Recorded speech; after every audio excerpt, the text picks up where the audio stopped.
अध्याय 2 सांख्य योग। श्लोक 49।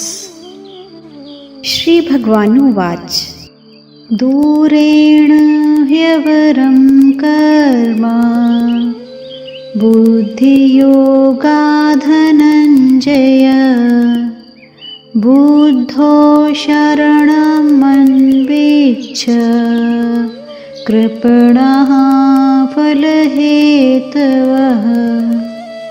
बुद्धि योग यानी समता की बजाय सकाम भाव से कर्म करना बहुत ही निकृष्ट यानी बुरा है। कारण कि कर्म भी पैदा और नष्ट होते हैं और उन कर्मों के फल का भी संयोग और वियोग होता है।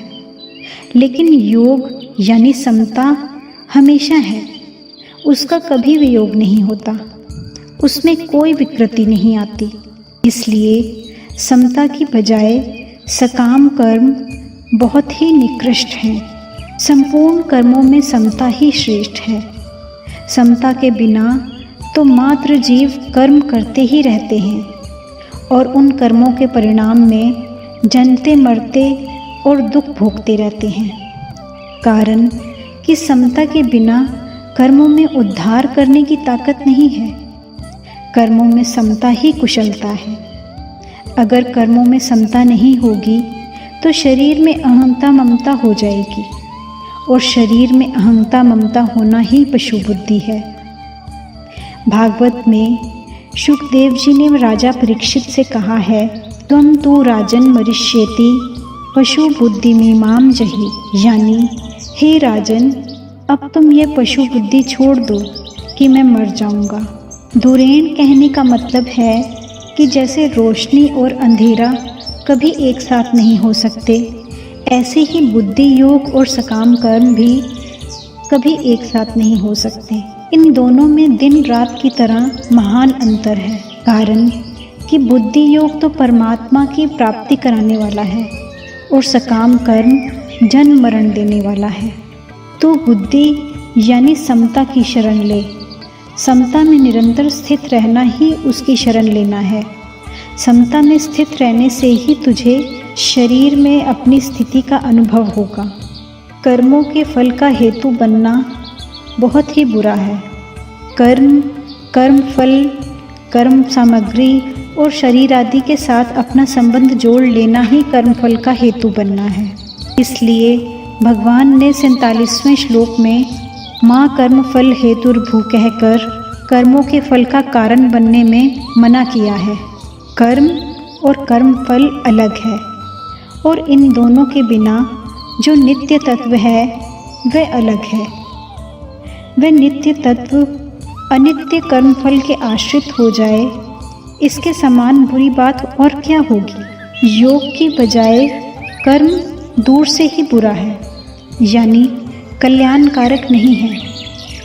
जैसे पर्वत से अणु बहुत दूर है, यानी अणु को पर्वत के पास रखकर दोनों की तुलना नहीं की जा सकती, ऐसे ही योग से कर्म बहुत दूर है, यानी योग और कर्म की तुलना नहीं की जा सकती।